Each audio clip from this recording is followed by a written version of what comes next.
the council chamber filled with voices from 100 different worlds. Ambassador Nira adjusted her breathing apparatus and waited for silence. She had prepared this speech for months, and today would mark her greatest achievement. The holographic display behind her showed a familiar yellow star, alone and forgotten in a quiet corner of the galaxy. Honored members, Nira began, her translator converting her clicks and whistles into words everyone could understand. We gathered to discuss the Sol system. Earth system. For 150 years, that sector has remained empty and unused. It is time we change that. A few council members shifted in their seats. The Quillen ambassador continued with growing confidence.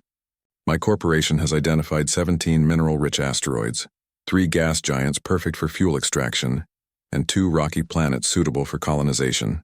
The economic benefit would be substantial for all our worlds.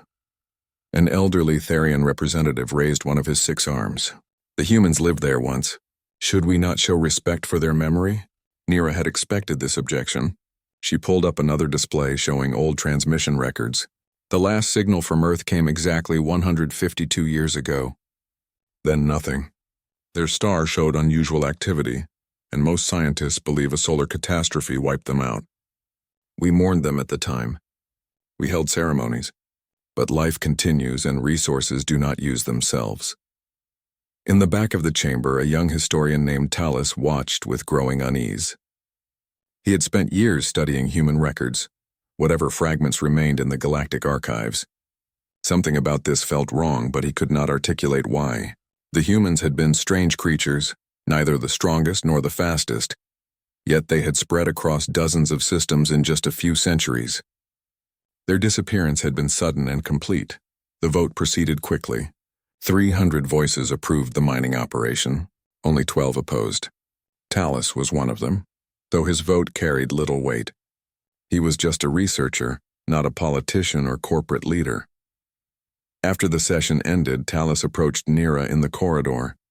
"Ambassador, may I share some concerns?" She barely glanced at him. "Make it quick, historian. I have investors waiting." "The humans were more advanced than our records suggest," Talus said carefully. "I found old files that indicate they were developing faster than light technology, far superior to ours. Their weapons research was equally impressive. What if they did not die? What if they simply left?" Nira laughed, a sound like breaking glass. "Then they abandoned a perfectly good solar system. Either way, it belongs to no one now. The law is clear on this matter. But the barrier," Talus pressed, "that energy field around their system. It still exists. I checked last month. Dead civilizations do not maintain force fields for a century and a half." This gave Nira pause, but only for a moment. Automated systems. They probably set it up before whatever disaster took them. It will fail eventually, and even if it does not, we have the technology to break through. Your concern is noted and dismissed. 3 weeks later, the mining fleet assembled at the edge of Council space. 50 massive ships, each capable of processing entire asteroids into refined metals. Captain Dren commanded the operation from his flagship, a converted military vessel that now served corporate interests. He had fought in the border wars 20 years ago, and the scars still marked his face. The journey to Sol took 9 days through the faster lanes of space.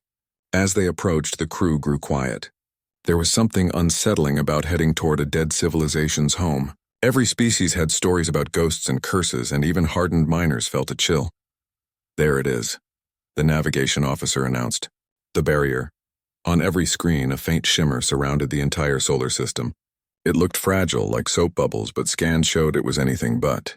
The energy readings were still strong, still active, still keeping everything out. Dren studied the readings carefully. "Bring up the breach equipment. We will start with a focused particle beam. Low intensity first," they fired. The beam struck the barrier and scattered harmlessly.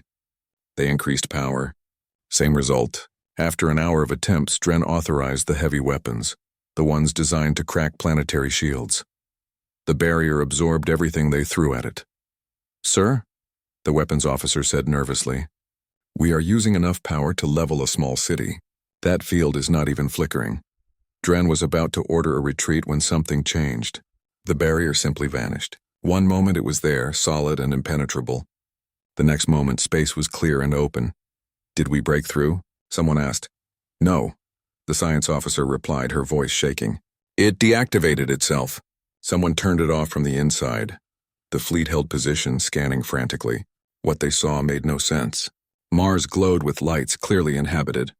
Massive structures orbited every planet. Too large and too advanced to be old human technology. Ships moved between the planets, sleek designs that matched no known configuration. "Get me a reading on those vessels," Dren ordered. Before his crew could respond, every screen in the fleet switched to the same transmission. A human face appeared, a woman with dark skin and calm eyes. She spoke in perfect galactic common, the trade language every spacefaring species used. "You are trespassing in human territory. This is your only warning. Leave now." Dren felt his blood run cold, but he forced himself to project confidence. "This is Captain Dren of the Mining Guild. We have legal authorization from the Galactic Council.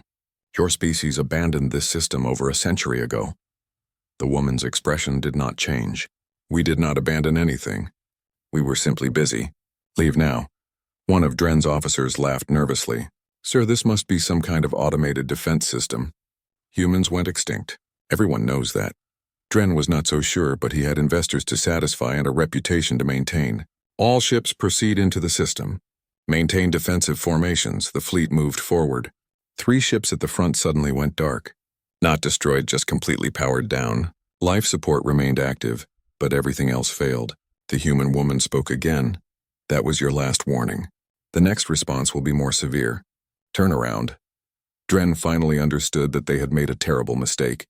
He ordered full retreat. 47 ships fled back beyond the barrier, which reactivated behind them. 3 ships remained, helpless and drifting, their crews alive but stranded. As they jumped away, Dren sent an emergency message back to the council. The message was simple but terrifying. The humans were not gone. They had been waiting, and they were not happy about visitors. Back on the council world, Talus received the report before most others. He sat in his small office, surrounded by old human books and artifacts, and felt a deep dread settle into his bones.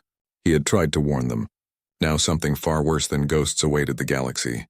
Humanity had returned, and they had spent 150 years preparing for this moment. News of the mining fleet's retreat spread across the galaxy like wildfire. Within days, every major news network carried the story. Some dismissed it as a hoax. Others saw opportunity. But in the highest levels of government, panic began to set in. Nira paced her office, watching the reports with growing anger. Her career depended on this mining operation. She had promised investors triple returns within 5 years. Now those same investors were demanding answers, and she had none to give. Her communication device chimed. It was Premier Ose, the council's highest authority. "Ambassador Nira, you will explain this situation immediately." She straightened her posture and tried to sound confident. "Premier, I believe we encountered an automated defense system. Perhaps a few surviving humans maintained some equipment, but they cannot possibly have the resources to oppose us seriously." "Cannot possibly?" The Premier's face showed barely controlled fury. "Your fleet was disabled in seconds. 3 of our ships are still trapped in that system. How do you explain that?" "Luck, old technology. We simply need to approach with more force." Even as Nira said it, she did not believe her own words. In another part of the galaxy, Talus stood before a different kind of audience.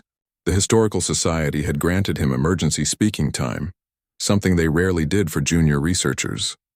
The chamber was packed with scholars and academics, all desperate to understand what was happening. Talus activated a holographic display showing old human documents. "We made assumptions about humanity based on incomplete data. We thought we understood them because they seemed similar to us.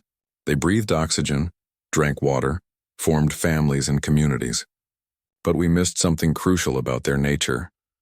He pulled up military records from the few conflicts humans had with other species before their disappearance.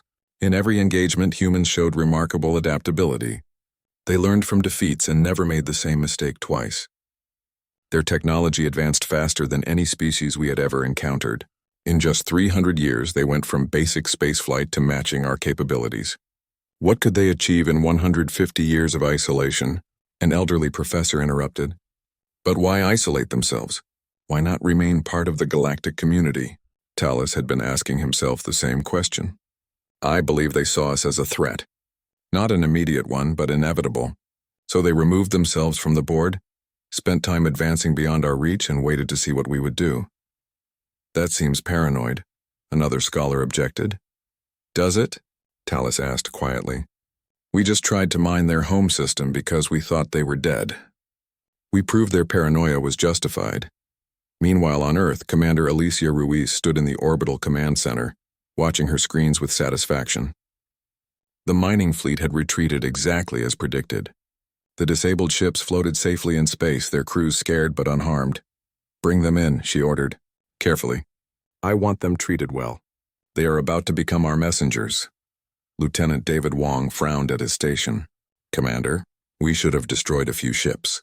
Sent a stronger message. No. Ruiz was firm on this point.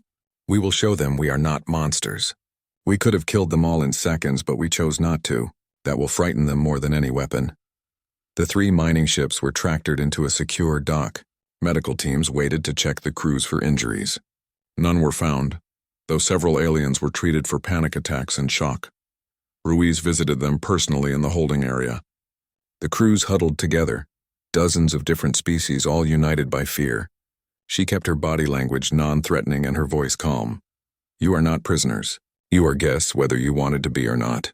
In 3 days you will be released to carry a message back to your council. But first I want to show you something. The aliens were taken on a carefully planned tour. They saw Earth from orbit, green and blue and beautiful. They saw cities that made their own capitals look primitive. They saw factories that could produce more goods in a day than their worlds managed in a year.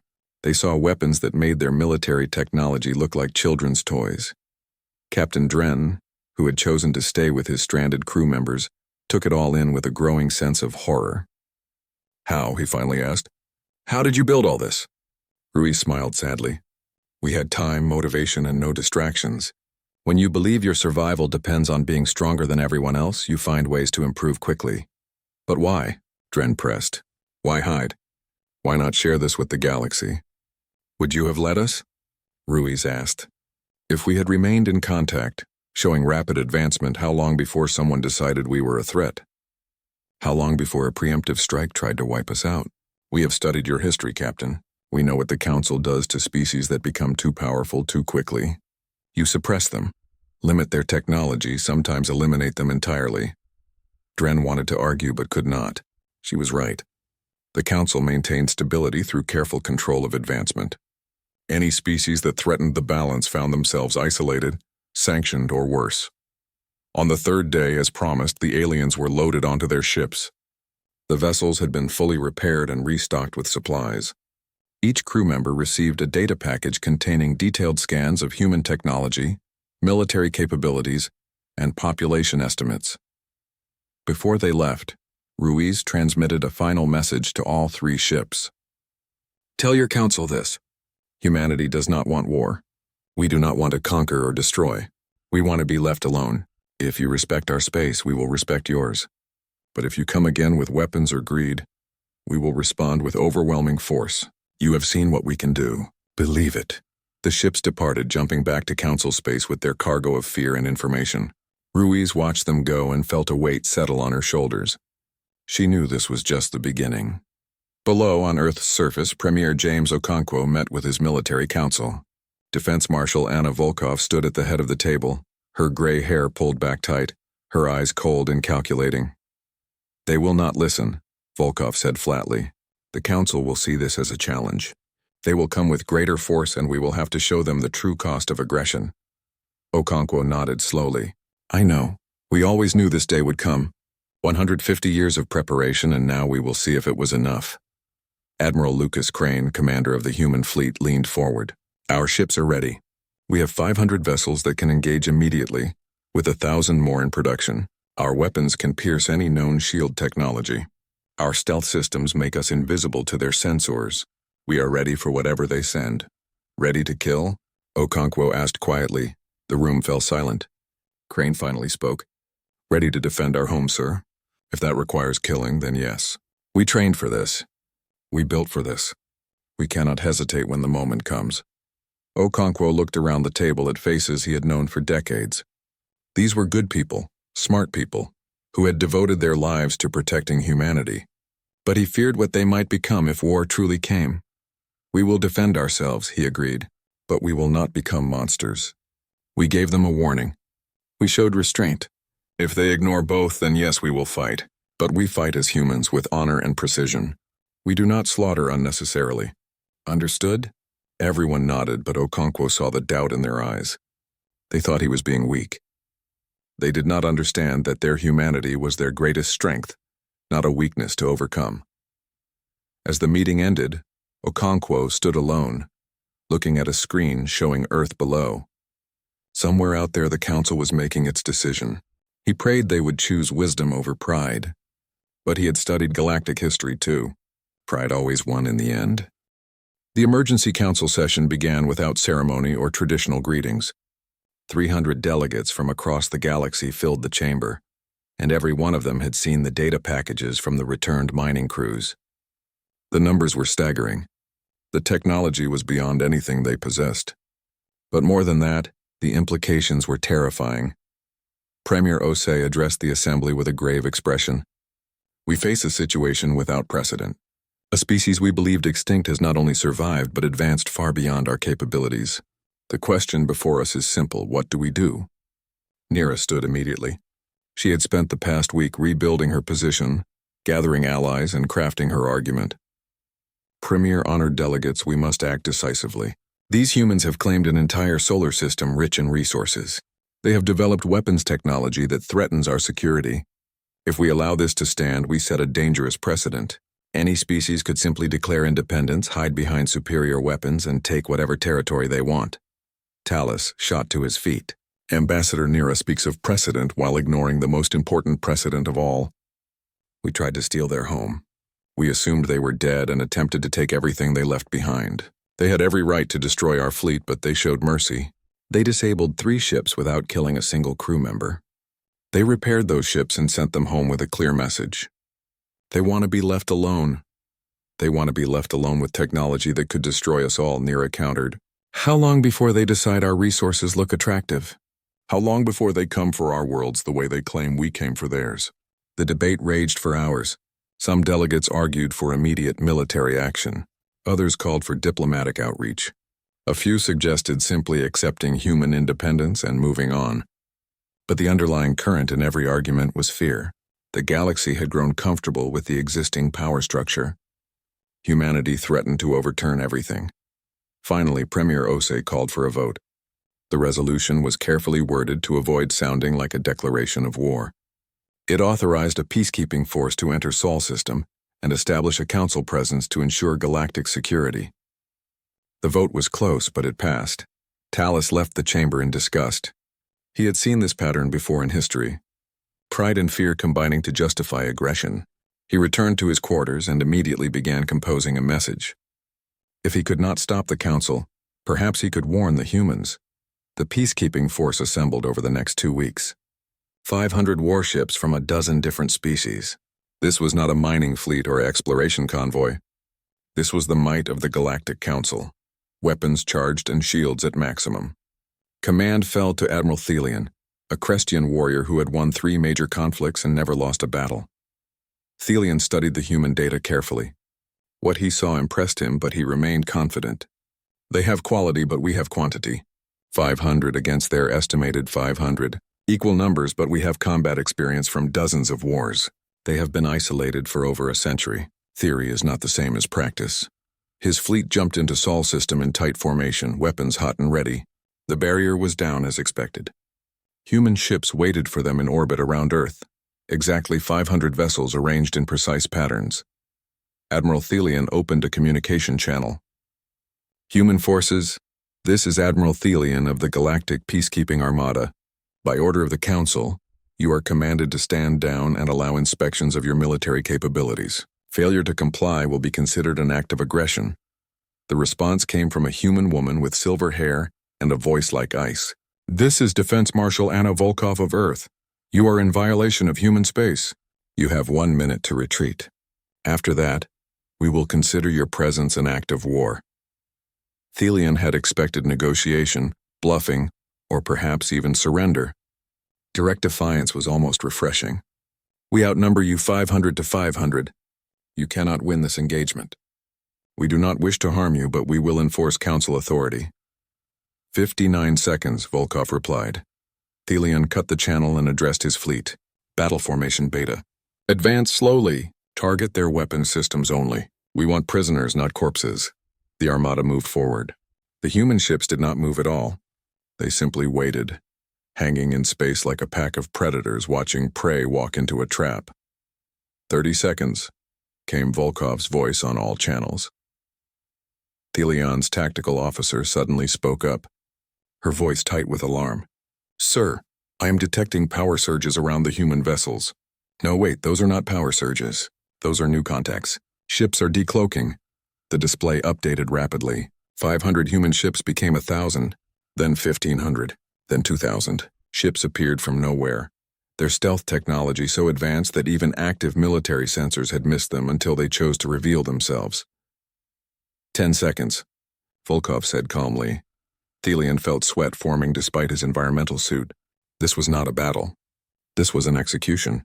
All ships emergency retreat. Full power to engines. But before his fleet could turn, the human ships moved.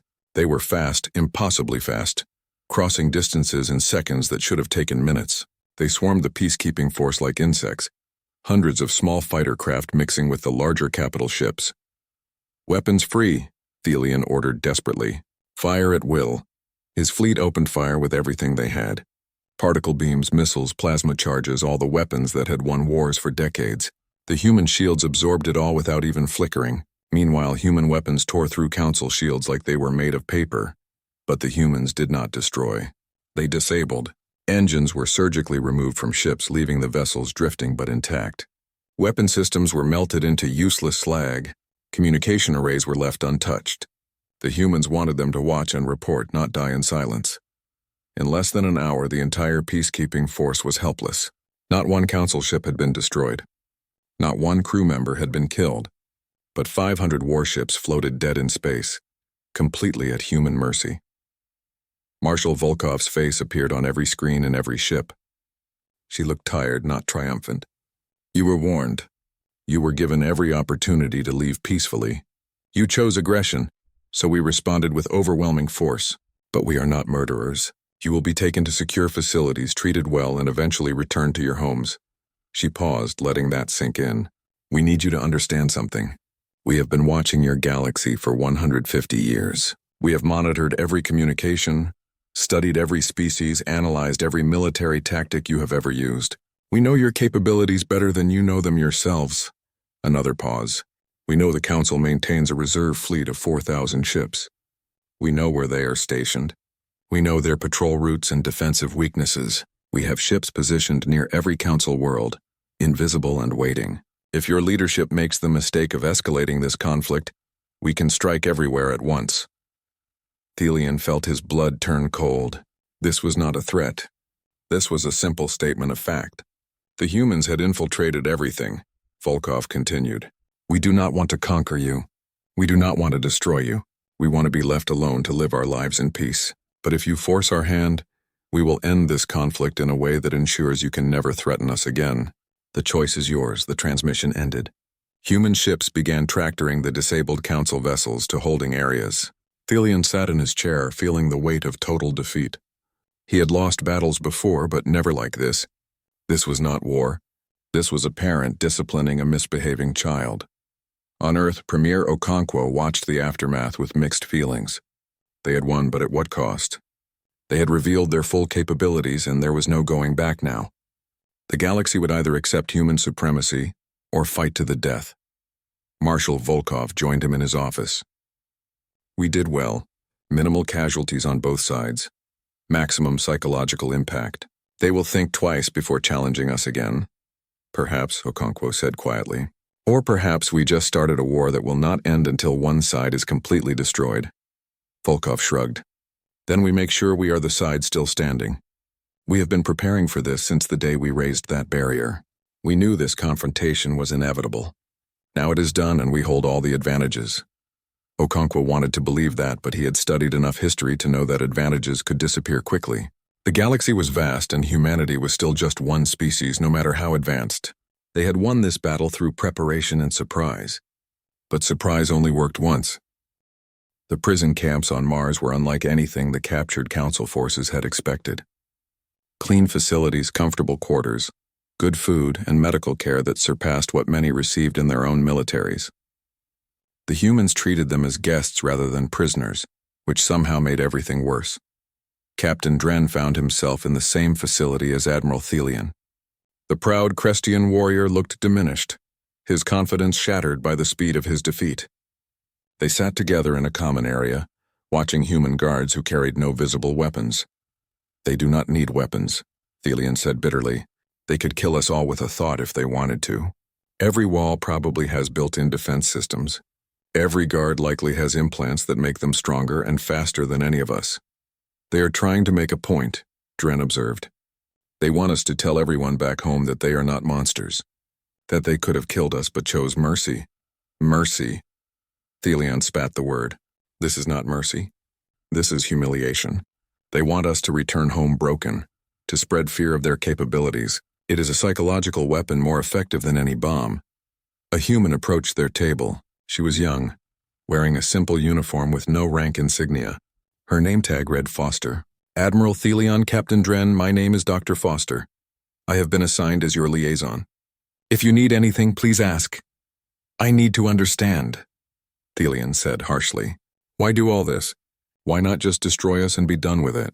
Dr. Foster sat down without asking permission, a casual gesture that somehow emphasized the power dynamic. "Because destruction solves nothing. We eliminate you and the Council sends a larger force. We eliminate that force and eventually the entire galaxy unites against us. We could win that war, but at what cost? How many billions would die? How much would we lose in the process?" "So this is better?" Dren asked. "Capturing us, humiliating us, sending us back to spread fear." "Not fear," Foster corrected gently. "Understanding. We want the galaxy to understand that we are strong enough to defend ourselves, but restrained enough not to abuse that strength. We want you to tell your leaders that fighting us is pointless, but living alongside us is perfectly safe." Thelion laughed bitterly. "You think it will be that simple? Pride does not die easily. The Council will see your restraint as weakness, your mercy as hesitation. They will gather everything they have and come at you with overwhelming force." Foster's expression turned sad. "We know. We have been studying your political systems for over a century. We understand how your Council works, how pride and fear drive your decisions. We know they will likely escalate. That is why we made sure you saw everything. Your testimony will be valuable when the time comes." Over the next few days, the prisoners were given extensive tours. They saw human factories producing ships at impossible speeds. They watched military exercises that demonstrated tactics and coordination far beyond Council capabilities. They met human civilians who spoke casually about technology that would take decades for Council scientists to understand. But more than the technology, what struck the prisoners was the unity. Every human they met, from the highest generals to the lowest maintenance workers, shared a common purpose. There were no competing factions, no political infighting, no struggles for power. They had spent 150 years with a single goal: survival. That focus had made them formidable. On the 20th day of their captivity, Marshal Volkov visited the facility. The prisoners were assembled in a large auditorium, and she stood before them without guards or weapons. Just one woman facing hundreds of potentially hostile aliens. "I am here to explain why we did what we did," she began. 153 years ago, we detected an anomaly in our deep space sensor network. After months of analysis, our best scientists concluded that an invasion force was heading toward Earth. We did not know which species, but the energy signatures suggested something massive, something that would overwhelm our defenses. She paused, letting them absorb that. We had a choice. We could prepare for war, build weapons, and hope we were strong enough. Or we could buy time. We chose time. We erected a barrier around our entire system, one that required the focused output of our sun to maintain. Then we went silent, hoping the invasion force would assume we were already dead. "What invasion force?" Thelion demanded. "We have no record of any such attack." "Exactly," Volkov said. "Either our intelligence was wrong or someone called off the attack when they found our system sealed. Either way, we were left alone. But we did not waste those years. We knew eventually we would have to lower the barrier. We knew the galaxy would still be there, still operating on the same principles of power and control. So we prepared. She pulled up holographic displays showing human technological development over the decades. The progress was staggering. Generations of advancement compressed into a fraction of the normal time. We advanced so quickly because we had no choice, Volkov continued. Every man, woman, and child understood that our survival depended on being strong enough to make attacking us too costly. We did not do this out of greed or ambition. We did this out of fear. Dren stood up. Then why reveal yourselves now? Why not wait longer, become even stronger? Because isolation has costs too, Volkov admitted. We have been alone for over a century. Our children grow up never meeting another species. Our artists have no new perspectives to learn from. Our scientists have no one to collaborate with. We are strong, but we are becoming stagnant. We need contact with the wider galaxy, but on our terms. Terms you can dictate because you have bigger weapons, Thelian said coldly. Yes, Volkov agreed simply. That is how your galaxy works, is it not? The strong set the rules and the weak obey. We are simply playing by the rules you established long before we entered space. The difference is that we do not enjoy it. We would prefer a galaxy where strength was not the only currency that mattered, but we cannot change the game by refusing to play it. The prisoners were released 3 days later. Their ships, fully repaired and upgraded with human reactor technology, were returned to them. Each crew received data packages containing detailed information about human capabilities, population estimates, and strategic assets. The message was clear. We are showing you everything because we do not fear your response. As Thelian's ship prepared to jump away, he received a final communication from Volkov. Admiral, I want you to deliver a personal message to your council. Tell them that we are willing to negotiate. We will share our technology, open trade, and participate in galactic affairs, but we will do so as equals, not as subjects. If they can accept that, then peace is possible. If they cannot, then the next time we meet, our restraint will be gone. The fleet returned to Council space with their cargo of fear and information. The response was exactly what the humans had predicted. Instead of negotiation, the Council began mobilizing its entire military. Pride would not allow them to accept human terms. Fear would not let them ignore the threat. They would gather every ship, every weapon, every soldier, and attempt to overwhelm humanity through sheer numbers. On Earth, Premier Okonkwo received the intelligence reports with resignation. So it begins. Marshal, prepare the fleet for full engagement. Rules of engagement? Volkov's expression was grim. If they come with everything, we respond with everything. No more restraint. No more mercy. We gave them every chance to walk away. Now we show them why that was their only smart option. Admiral Crane entered the room, his face showing the eager anticipation of a predator about to hunt. Our ships are ready. We have been training for this moment for decades. They have numbers, but we have surprise speed and superior firepower. This will not be a battle. It will be a slaughter. Precisely why I am concerned, Okonkwo said quietly. We are about to kill thousands, perhaps millions of beings who are only following orders from leaders too proud to back down. That will haunt us. Better haunted than dead, Crane replied. Sir, with respect, we cannot afford mercy when the enemy brings overwhelming force. They have made their choice.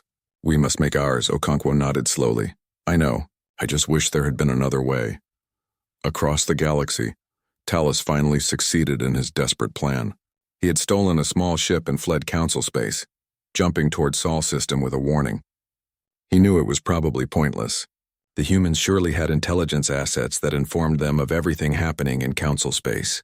But he had to try. He had to believe that someone, somewhere, could still choose peace over pride. His ship approached the Sol barrier, and he broadcast on all frequencies. This is Talus, historian and council delegate. I am seeking asylum. I have information about the coming attack. Please, I want to help prevent more bloodshed. The response was immediate. Human ships appeared around him, tractoring his vessel to a secure location. Within an hour, he stood before Premier Okonkwo himself, explaining everything he knew about council plans and capabilities. They will bring 10,000 ships, Talus said urgently. Every vessel they can muster. They plan to overwhelm you through sheer numbers, accepting heavy losses because they believe your technology can be countered with enough targets. Okonkwo thanked him for the information but looked unsurprised. We know. We have been monitoring their communications, but I appreciate your courage in coming here. You are risking everything to try to prevent a war, Can it be prevented? Tallis asked desperately. No, Okonkwo said sadly. The council has made their decision. Now we must make ours. The only question is how many will die before they accept reality. The Grand Armada assembled in phases over 6 weeks, 10,000 warships from every council species, representing the largest military force ever gathered in galactic history. The sheer logistics of coordinating so many vessels from different worlds with different technologies strained the council's resources to breaking point. Nira watched from the command center on the council homeworld, feeling vindicated. She had pushed for this, arguing that only overwhelming force would bring the humans to heel. Now seeing the might of the galaxy united, she felt certain of victory. How could one species, no matter how advanced, stand against such power? Premier Ose had reluctantly agreed to the military action, but only after exhausting every diplomatic option. The humans had refused to submit to council authority, refused to allow weapons inspections, and refused to limit their military development. In the council's view, this left no choice. The Armada jumped into Sol system in waves, carefully timed to prevent collisions. 10,000 ships emerging from hyperspace created spectacular light shows, and every crew member felt the weight of history. This would be remembered for generations, either as the moment humanity was brought under control, or as something far worse. Admiral Thelian commanded the fleet again, though his confidence was tempered by his previous defeat. He had argued against this action, warning that the humans were more capable than the council believed. His warnings had been dismissed as cowardice by a warrior traumatized by defeat. The human fleet waited for them. Not 500 ships this time, not even 2,000. Admiral Lucas Crane had brought 5,000 vessels, arranged in formations that made council tactical officers nervous. But 5,000 against 10,000. The numbers favored the council, even accounting for superior human technology. Thelian opened communications. Human forces, this is Admiral Thelian commanding the Galactic Armada. You are outnumbered 2 to 1. We do not wish for bloodshed. Stand down now. Submit to council authority and you will be treated fairly. The response came from a human man with dark eyes and a face that showed no emotion. This is Admiral Lucas Crane of the Earth Defense Fleet. You were warned. You were given opportunities to retreat. You chose pride over wisdom. That was your final mistake. We are the galaxy's legitimate authority, Thelian insisted. You are one species trying to defy the will of hundreds. This cannot stand. Then come and stop us, Crane replied simply and cut the channel. Thelian gave the order. 10,000 ships moved forward in coordinated attack formations, weapons charging, shields at maximum. They had trained for months for this specific engagement, practicing tactics designed specifically to counter human advantages. The human ships did not move. They held position, waiting with unnatural patience. Thelian's tactical display showed the humans were outnumbered and outpositioned. This should be simple. Then space changed. What appeared to be empty space suddenly filled with ships. Not hundreds, not thousands, but tens of thousands. Human vessels decloaked all around the Armada, above and below on every side.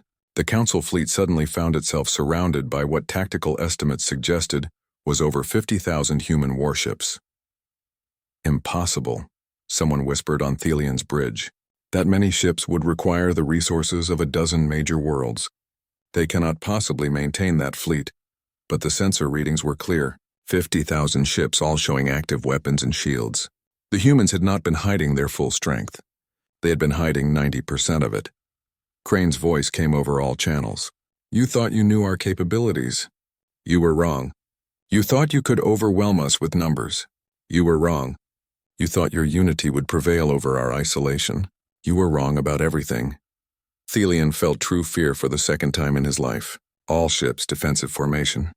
Do not fire until you have clear targets. You misunderstand, Crane continued. We are not giving you the option to fire. This ends now. The human ships moved as one, coordinated with precision that suggested artificial intelligence control across the entire fleet. They did not attack all at once. They were methodical, surgical, terrifying in their efficiency.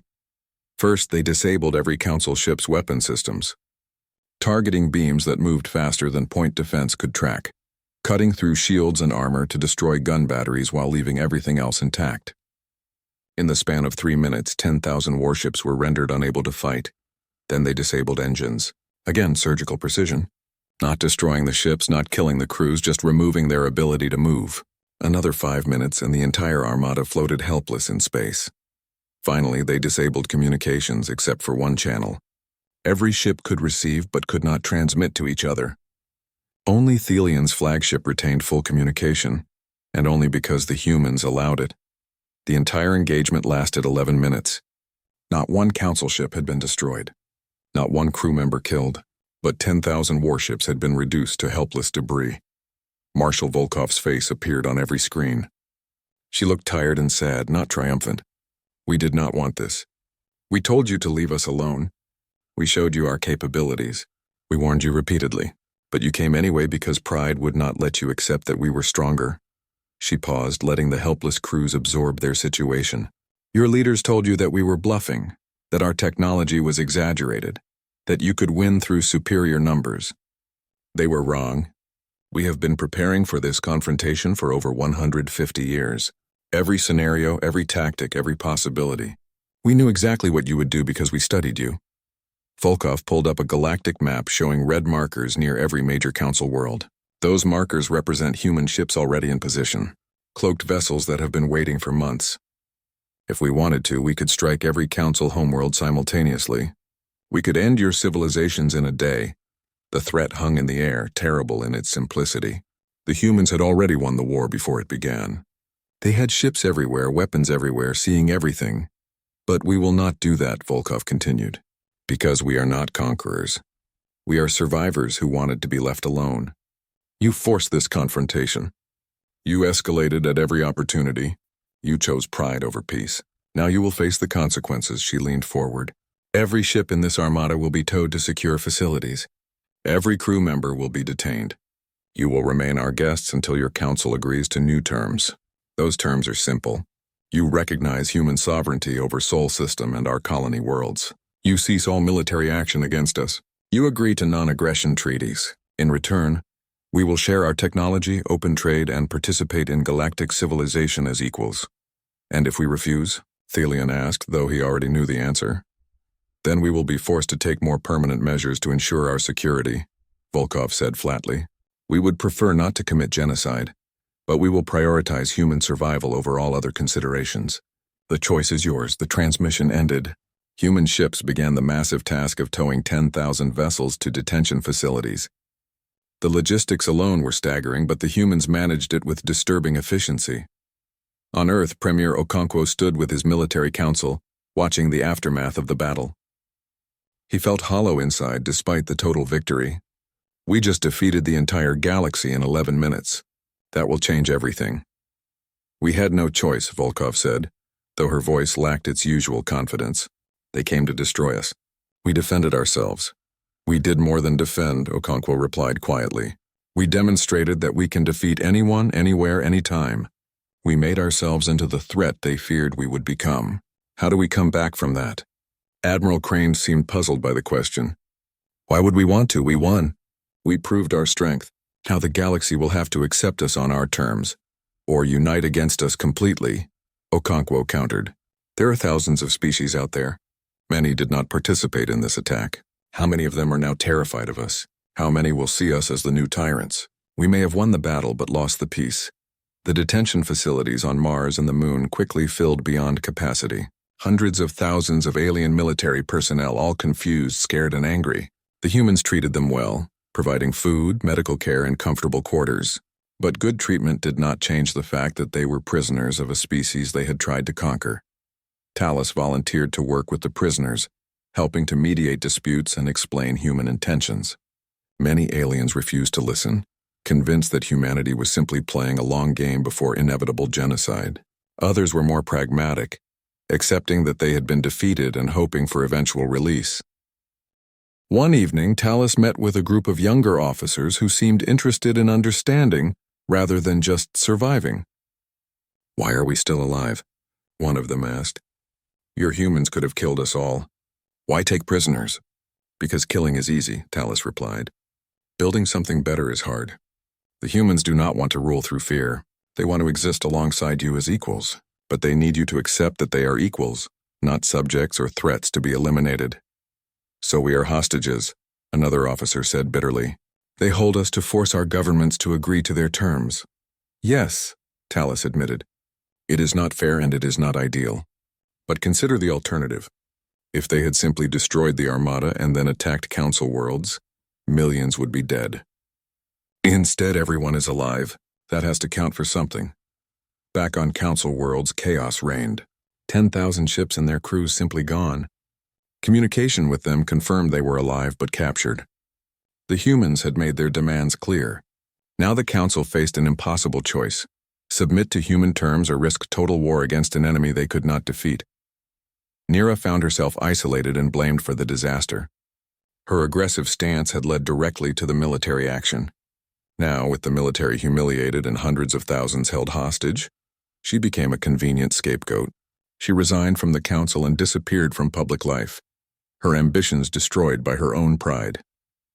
Premier Ose addressed the remaining Council members. We must accept reality. The humans are stronger than us. They can defeat our military and strike our worlds at will. We have three choices: accept their terms, continue fighting and risk extinction, or try to find a compromise they will accept. The debate lasted for days. Pride fought against pragmatism.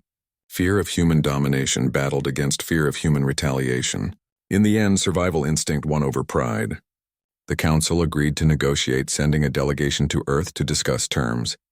The negotiations took place in a neutral space station that humans had built specifically for this purpose. Designed to be comfortable for dozens of different species, it demonstrated human technological capability while also showing their willingness to accommodate others. Okonkwo led the human delegation personally. We want peace, he began. We want to trade, to share knowledge, to contribute to galactic civilization. But we will not do so as subjects or as a species constantly under threat. We need security guarantees. The Council delegation, led by Premier Ose himself, listened carefully. What assurances can you give that you will not use your power to dominate us? You have demonstrated overwhelming force. How do we know you will show restraint in the future?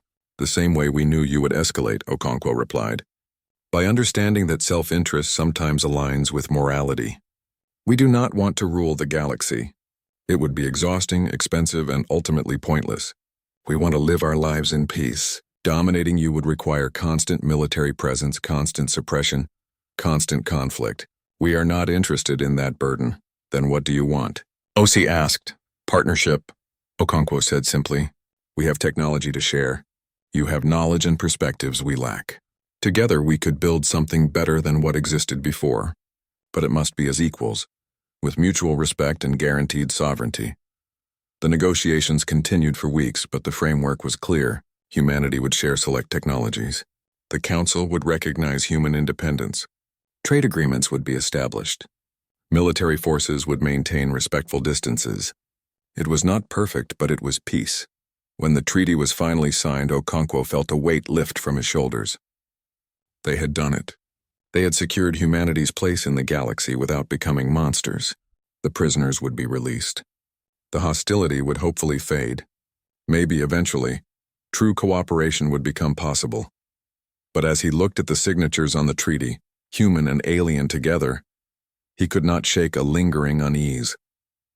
They had won through overwhelming force and demonstrations of power. Peace built on fear was fragile. One mistake, one incident, one moment of human aggression could shatter everything they had built. The galaxy would be watching, waiting to see if humanity could truly be the peaceful partners they claimed to want to be, or if they would become the tyrants everyone feared. 6 months after the treaty signing, the galaxy was still adjusting to its new reality. Human technology flowed outward through carefully managed channels, medical advances that extended lifespans, energy systems that reduced pollution, agricultural techniques that eliminated hunger. The humans shared freely, asking nothing in return except respect for their borders. But underneath the cooperation, tensions simmered. Many species still feared humanity. The memory of 10,000 ships disabled in 11 minutes haunted military planners across the galaxy. Some saw human generosity as manipulation, a way to make the galaxy dependent on their technology. Others worried that humanity was simply biding time before revealing their true intentions. On Earth, Premier Okonkwo dealt with growing dissent within his own government. Military leaders like Admiral Crane argued that humanity had shown too much restraint, that they should leverage their advantage to reshape galactic society more aggressively. Civilian leaders worried that they had become isolated again, just in a different way, feared rather than forgotten. "We need to change the narrative," Okonkwo said during a cabinet meeting. "The galaxy sees us as conquerors who chose mercy. We need them to see us as partners who defended ourselves when forced to." Marshal Volkov, who had been quietly listening, finally spoke. "Words will not change perceptions. Only actions matter. We need to demonstrate that our strength serves a purpose beyond self-defense." "What do you suggest?" Okonkwo asked. "We help them with something they cannot do themselves," Volkov replied. "We find a problem that affects multiple species, one that our technology can solve, and we solve it without asking for anything in return. Not as charity, but as demonstration of what cooperation can achieve." The opportunity came sooner than expected. A mining disaster on a remote world left 3,000 workers trapped underground. The planet belonged to the Therian species, one that had voted against military action but still remained wary of humanity.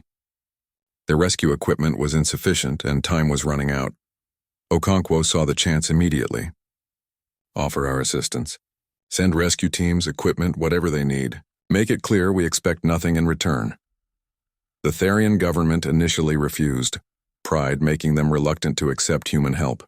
But as hours passed and their own efforts failed, desperation overcame suspicion. They agreed to let a human rescue team attempt the mission.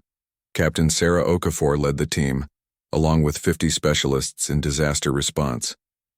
They arrived in sleek ships that made Therian technology look primitive, but Sarah made sure her team showed respect and humility. They worked alongside Therian rescue workers, sharing techniques rather than taking over. The mission took 3 days of constant work. Human drilling technology cut through rock that had stymied Therian equipment. Force fields stabilized collapsing tunnels. Medical teams treated injuries with technology that seemed like magic to local doctors. When the last trapped miner emerged safely, the Therian crowd erupted in celebration. Sarah gave all credit to the Therian workers. "We just provided tools," she told the media. "Your people did the real work, the dangerous work. We were honored to help." The gesture resonated across the galaxy. Images of humans and aliens working together, saving lives rather than taking them, began to shift public opinion. It was a small step, but an important one. Back on Earth, Talos had been given a position as cultural liaison, helping humanity understand the species they now worked with. He spent his days in meetings, explaining the subtle differences between cultures, the historical grievances that shaped politics, the social structures that defined how different species made decisions. "You cannot approach everyone the same way," he explained during one briefing. "The Quillen value directness and efficiency. The Crestians respect strength but also honor.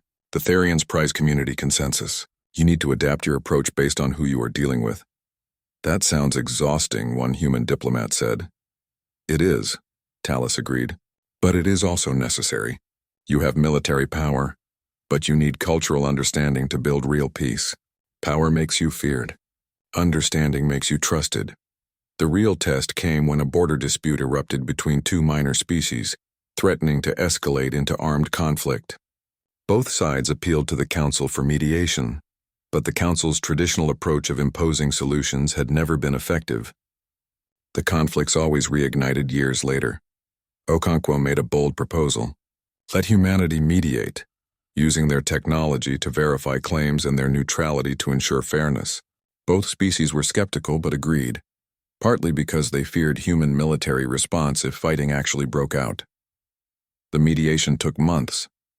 Human teams surveyed the disputed territory with technology that could detect resources and map terrain with perfect accuracy. They interviewed citizens from both sides, using translation technology so advanced that it captured emotional nuance, not just words. They studied history, economics, social structures, everything that contributed to the conflict. When they presented their solution, it surprised everyone. Instead of splitting the territory or giving it to one side, they proposed a joint development zone. Both species would share the resources under human oversight. The technology to extract and process materials would be provided by humanity, ensuring neither side gained military advantage. Profits would be divided based on a complex formula that accounted for historical grievances and current need. Neither side loved the solution, but both could live with it. More importantly, both saw that humans had taken their concerns seriously, had worked to understand rather than impose. The agreement held word spread.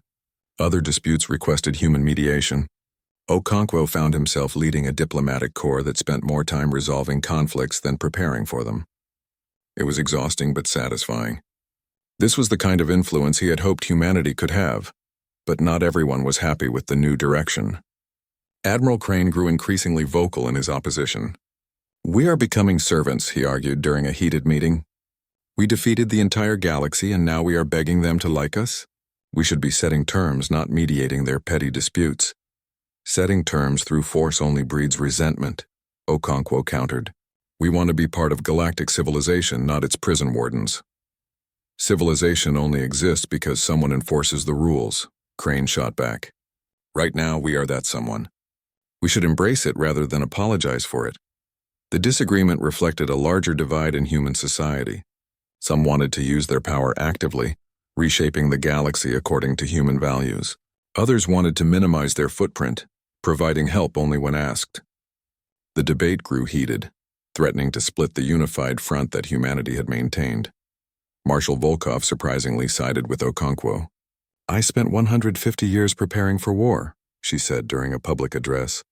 "I am very good at war, but I am tired of it. I want to see if humanity can be known for something other than our ability to kill efficiently." Her words carried weight. The military respected Volkov, and her endorsement of the diplomatic approach calmed many fears. Crane remained opposed but lost political support. Eventually he resigned and retired to Mars, spending his remaining years writing about military strategy and warning against what he saw as dangerous naivety. 2 years after the treaty, the Galactic Union was reformed with human input. The new charter included provisions that had never existed before. Species rights were protected. Military force required majority approval from all members, not just council leadership. Disputes had mandatory mediation before sanctions or military action. Economic exploitation of less advanced species was prohibited. Not every species joined. Some remained suspicious of humanity or opposed the reforms on principle, but most recognized that the old system had failed, had led directly to the disastrous confrontation with humanity. Something new was needed. The Union established its headquarters on a neutral station built by humans. The architecture accommodated dozens of different species, with zones customized for different atmospheres and gravities. Human technology made it possible, but humans held no special authority in the government itself. They were one voice among hundreds. Nira, the Quillan ambassador whose ambitions had started the crisis, watched from exile. She had lost everything: her position, her reputation, her fortune. But she had gained perspective. In a rare interview, she spoke candidly about her mistakes. "I saw humans as resources, not as people," she admitted. "I thought because they were isolated, they were weak. I thought because they were silent, they were gone. I was wrong about everything. The greatest miscalculation was assuming that strength came only from what we could see. The humans were strong precisely because they remained hidden, learning and preparing." When asked if she feared humanity, she paused before answering, "I fear what they could become. They have the power to dominate completely. So far they have chosen not to. But power corrupts, and absolute power corrupts absolutely. Can they maintain their restraint forever? I do not know. I hope so. But I do not know." Her words reflected what many privately thought but few publicly acknowledged. Humanity was an unknown variable in galactic affairs. Their technology continued to advance. Their military remained the most powerful by orders of magnitude. Their economic influence grew as more species adopted human innovations. They were becoming central to everything, whether intentionally or not. On Earth, Okonkwo struggled with these same concerns. Late one night, he met with Volkov in his private office. "Are we becoming what we feared?" he asked quietly. "We wanted to be left alone, to be equals, but we are becoming something else. The galaxy depends on us now. That dependency creates power, and power creates resentment." "Perhaps," Volkov admitted, "but consider the alternative. We could withdraw again, seal ourselves off, leave the galaxy to its own devices. Then what? In 50 years, maybe 100, someone develops technology to threaten us. We hide again, advance again, emerge again. The cycle continues. At some point, we have to take the risk of engagement.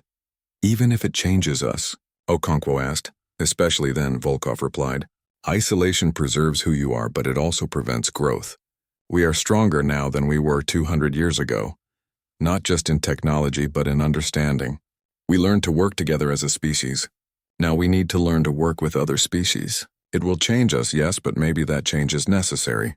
Okonkwo wanted to believe that. He had dedicated his life to building peace, to showing that humanity could be more than just warriors. But he also knew that history was full of well-intentioned leaders who became tyrants through small compromises and justified exceptions. The real test came 3 years after the treaty, when humanity discovered another isolated species. They were at roughly the same technological level humans had been 200 years ago, just beginning to explore their own solar system. And they were in danger. Their star showed signs of instability, the same kind of anomaly that had prompted humanity's isolation. The question facing human leadership was simple but profound. Do we intervene? We have to help them, one council member argued. We have the technology to stabilize their star. We cannot let them die when we can save them. But intervening will reveal our existence to them, another countered. That could alter their development permanently. What right do we have to do that? The debate raged for weeks. Finally, Okonkwo made the decision. We help, but we do so carefully. We stabilize the star but minimize direct contact. We leave them the choice to reach out or not. If they want to meet us, we will be ready. If they prefer isolation, we respect that. The mission succeeded. The star was stabilized using remote technology, preventing the catastrophe. The isolated species detected the intervention but could not identify its source. Some of their scientists theorized advanced aliens. Others assumed natural phenomena. They were left to make their own conclusions. But humans left a marker, a beacon on the edge of their system. If the species ever developed the technology to detect it, they would find a message. You are not alone. When you are ready, we will be here. Years passed. The galaxy slowly adapted to human presence. Trade flourished. Technology spread. Conflicts decreased, though they never entirely disappeared. Humans became less feared and more familiar, though never fully trusted. That was acceptable. Trust took time. Okonkwo, now elderly, walked through the rebuilt Galactic Union headquarters with Talus, who had become one of his closest advisors. They watched as human children played with alien children in a common area, the younger generation growing up without the fear and suspicion that had marked first contact. Do you think we succeeded? Okonkwo asked. Talus considered the question carefully. You secured survival. You built peace. You changed the galaxy. Whether those changes are ultimately good or bad, only time will tell. But you gave humanity and the galaxy a chance. That is more than most leaders achieve. Okonkwo nodded slowly. It was not the reassurance he had hoped for, but it was honest. They had done their best, made difficult choices, tried to balance power with responsibility. The rest was up to future generations. Far away on the edge of explored space, the beacon humanity had left continued to broadcast its message. Someday, perhaps, it would be answered. And when that day came, humanity would face another test of their principles. Would they approach as partners or as saviors? As equals or as superiors? The answer would define who humanity truly was, not just what they were capable of. And that answer could not be written in advance. It would be written in the choices made in that moment, by people not yet born, facing circumstances not yet imagined. For now, though, there was peace. Fragile, imperfect, requiring constant attention and care, but peace nonetheless. And after 150 years of isolation and preparation, after war and demonstration and negotiation, that was enough. Humanity had returned to the galaxy. Not as conquerors, not as victims, but as partners still learning what that truly meant. The journey was just beginning.